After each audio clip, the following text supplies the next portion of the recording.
చట్టపరమైన చర్యలు అన్యాక్రాంతం చేసిన వాళ్ళను బలపరిచే తహసీల్దార్ వైఖరి, అన్యాక్రాంతం చేసిన వాళ్ళను బలపరిచే వైఖరి.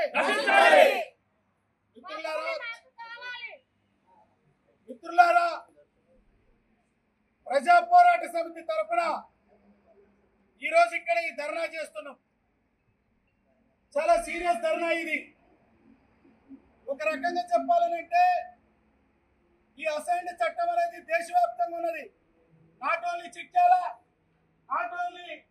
తహసీల్దార్, నాట్ ఓన్లీ చిట్యాల నావబ్ tahsildar, not only Chityal revenue inspector, ఇది అఖండ భారతదేశ వ్యాప్తంగా అమలు జరగాల్సినటువంటి అసైన్డ్ చట్టం.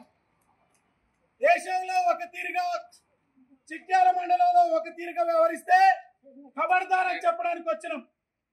ఇక్కడ మేము ఏ హక్కు కోసం అయితే కొట్లాడుతున్నామో ఇది కనుక అమలు జరగకపోతే రాష్ట్ర సిసిఎల్ఏ దగ్గర ధర్నా చేస్తాం, రాష్ట్ర రెవెన్యూ ప్రిన్సిపల్ సెక్రటరీ దగ్గర ధర్నా చేస్తాం, రాష్ట్ర రెవెన్యూ మంత్రికి రిపోర్ట్ ఇస్తాం, రాష్ట్ర ఉన్నతాధికారులందరికీ కూడా ఇస్తాం.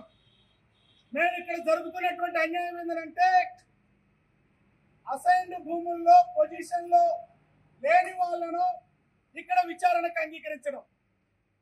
ఎవరు పొజిషన్లు ఉన్నారు? అసైన్డ్ భూములు అమ్ముట కొనుట నేరం. అది అసైన్డ్ చట్టంలోనే ఇచ్చేటటువంటి పట్టాలోనే ముద్రిస్తారు. అసైన్డ్ భూములు అమ్ముట కొనుట నేరం. నేరం అయినప్పుడు ఆ భూమిని స్వాధీనం చేసుకోండి.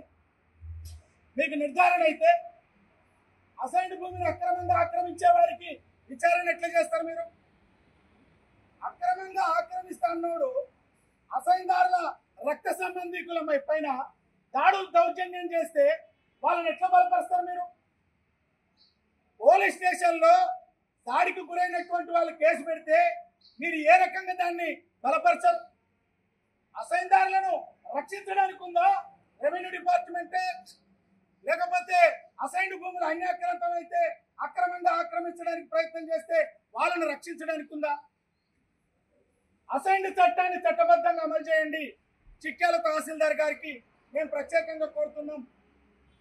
మీరు ఇక్కడ పోనీ ఎవరైతే వీళ్ళు అక్కర నిమిత్తం అప్పు తీసుకున్నారో భూమిని బదలాయించడానికి వాళ్ళ దగ్గర ఏమన్నా పాత పట్ట పేపర్ ఉన్నదానండి? వాళ్ళు ఏమన్నా అక్కడ పంటలు వేసిందా? ఆ భూమి మీద ఉన్నారా? ఎవరైతే పట్టా ఉన్నదో ఆ పట్టాకు సంబంధించినటువంటి చట్టబద్ధంగా వాళ్ళే ఉన్నారు భూమి మీద. వాళ్ళకే వాళ్ళ భూమి. నువ్వు ఎవరైతే వాళ్ళు అప్పు తీసుకున్నారో దాని ఒక వివాదం చేసి భూమి మీద ఉన్నటువంటి వాళ్ళను దెబ్బలు కొట్టి దౌర్జన్యం చేస్తే వాళ్ళని విచారణకి ఎట్లా మీరు స్వీకరిస్తారు? అందుకని మేము ఒకటే తెలియజేస్తున్నాం, ఖబర్దార్ తహసీల్దార్ గారు, రెవెన్యూ చట్టాన్ని మీరు చట్టబద్ధంగా అమలు చేయాలి. రక్త సంబంధికులకే భూమిని ఒప్పచెప్పాలి. ఎవరికైతే పట్టా ఉందో ఆ పట్టా వాడికి ఆ భూమి మీద హక్కు ఉన్నది. ఆ పట్టా హక్కు ఉన్నటువంటి వాళ్ళు ఆ భూమి మీద లేకపోతే అప్పుడు మీరు విచారణ చేయండి. అప్పుడు మీరు స్వాధీనం చేసుకుని ఇతరులకు ఒప్పచెప్పండి. కానీ మీరు ఎవరైతే అక్రమంగా ఆక్రమించిన వాళ్ళ బండ్లెక్కి విచారణకి ఎట్లా పోతారండి? మీరు మేము ఆక్రమించిన అది మా భూమే అన్నవాళ్ళు దెబ్బలు కొడితే పోలీస్ స్టేషన్ లో కేసు పెట్టమని చెప్పాలి తహసీల్దార్. కానీ పోలీసులకు ఏ రకంగా మీరు కరెక్ట్ డైరెక్షన్ ఇవ్వరండి? అంటే అసైన్దారులందరూ కూడా ఈ రకంగా అన్యాయానికి గురి కావడమేనా? ఎవరికైతే అసైన్డ్ పట్టా ఉందో వాళ్ళ రక్త సంబంధికులకు మాత్రమే భూమి చెందుతుంది. వాళ్ళు పొజిషన్ లో ఉన్నప్పుడు వాళ్ళకి రక్షణ కల్పించాలి. పొజిషన్ లో లేనివాడు నేను అప్పు తీసుకున్న వాళ్ళ దగ్గర భూమి నాకు అమ్మిండ్రనంటే అది చట్ట విరుద్ధం. నేను కొన్నా అనేటటువంటి వాడికి ఎట్లా మీరు అవకాశం ఇస్తారు? వాడు చట్ట విరుద్ధం. కొన్నా అన్నవాడు చట్ట విరుద్ధం. మీరు వెరిఫై చేయండి, విచారణ చేయండి. విచారణలో ఆ రక్త సంబంధికుల భూమి మీద ఉంటే వాళ్ళకే భూమిని ఇవ్వండి. వాడు ఎవడన్నా వస్తే వాళ్ళే ఉన్నారా భూమి మీద, మీరు కరెక్ట్ కాదని చెప్పండి. అసైన్దారుల మీద దాడులు ఎట్లా చేస్తారు? బట్టలు ఊసిపోయేటట్టుగా మహిళల మీద దాడులు ఎట్లా చేస్తారు? దాడులు చేసిన వాళ్ళ మీద క్రిమినల్ కేసులు ఎందుకు పెట్టారు?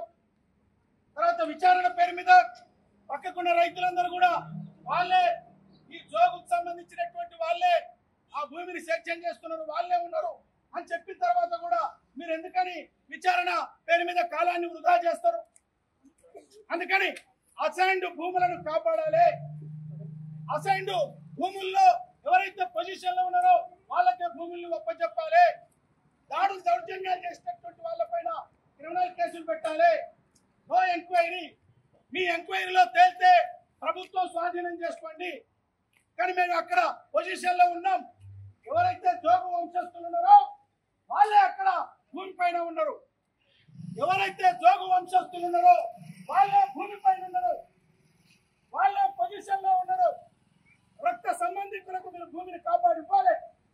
కానీ రక్త సంబంధికులకు ఇవ్వకుండా ఇతరులకు అవకాశం ఇవ్వడం, ఇతరులు దాడులు చేస్తే కేసులు పెట్టకపోవడం, ఇతరులకు వాళ్ళ యొక్క వాయిస్ను స్వీకరించేటటువంటి అవకాశం ఎక్కడిది? కొన్నాళ్ళు ఎట్లా నువ్వు రిసీవ్ చేసుకుంటావు? నేను కొన్నాళ్ళకి ఎట్లా ప్రయారిటిస్తావు? ఏ రకంగా ప్రయారిటిస్తావు? దాని మీద విచారణ ఎందుకు? అందుకని రక్త సంబంధికులు ఉన్నారు, వాళ్ళకు మీరు పొజిషన్ మీద ఉన్నారు, బలపరచండి. దాడి చేస్తే కేసు పెట్టించండి. లేదు వాడు కూడా లేకపోతే స్వాధీనం చేసుకునే వరకైనా ఇవ్వండి. అందుకని రకంగా దుర్మార్గంగా వ్యవహరించేటటువంటి పద్ధతి రెవెన్యూ శాఖ కరెక్ట్ కాదు. అందుకని రెవెన్యూ శాఖలో ఆలోచనలో మార్పు రావాలి.